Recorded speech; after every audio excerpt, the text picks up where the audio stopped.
जिस गांव में सोना और मिट्टी एक ही कीमत पर बिकते थे, वहां जो हुआ उसने सबको हिला दिया।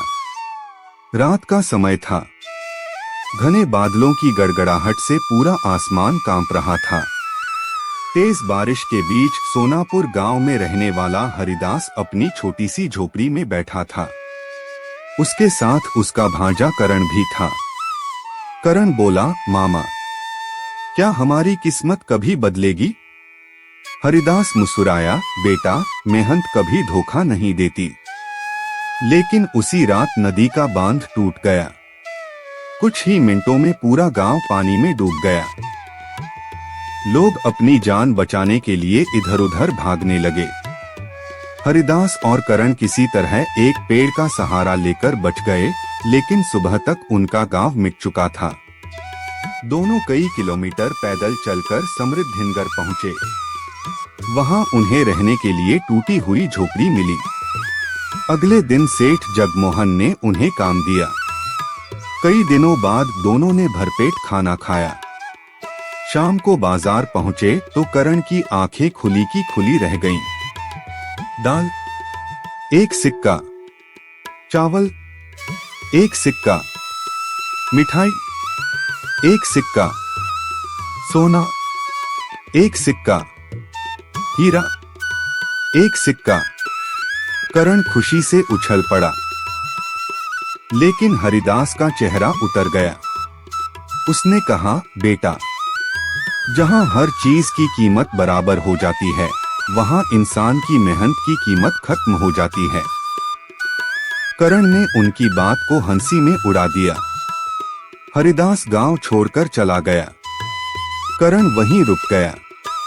कुछ साल बीत गए। करण अब गांव के सबसे अमीर लोगों में गिना जाने लगा। लेकिन तभी पूरे गांव में अजीब घटनाएं शुरू हो गईं। हर रात किसी न किसी के घर चोरी होने लगी। लोग राजा के पास पहुंचे।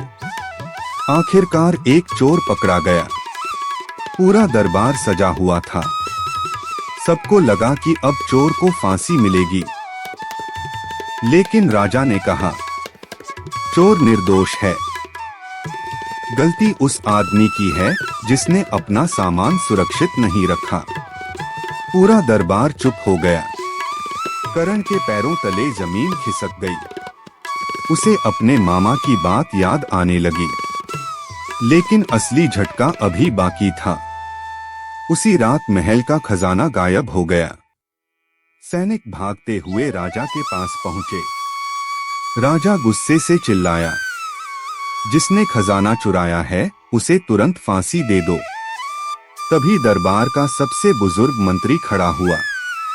उसने कहा, महाराज, अगर चोर दोषी है तो आपका पिछला फैसला गलत था, और अगर आपका पिछला फैसला सही था तो फिर महल का दोष है कि उसने खजाना नहीं संभाला।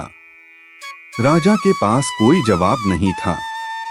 तभी दरबार में खड़ा एक सैनिक मुस्कुराने लगा। सभी की नजरें उसी पर टिक गईं। सैनिक ने अपनी नकली दाढ़ी उतारी। वह कोई सैनिक नहीं था, वह हरिदास था। हर कोई हैरान रह गया। हरिदास बोला, मैंने महल का खजाना नहीं चुराया। मैंने उसे छिपाया है ताकि पूरे राज्य को दिखा सकूं कि गलत कानून एक दिन अपने मालिक को भी कटघरे में खड़ा कर देता है।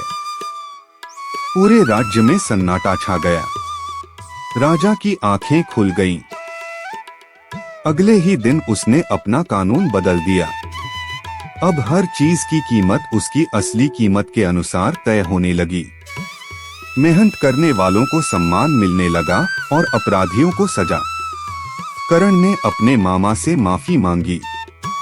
हरिदास मुस्कुराया और बोला, बेटा, बराबरी का मतलब सबको एक जैसा बना देना नहीं, बल्कि हर इंसान को उसके कर्म के अनुसार न्याय देना है।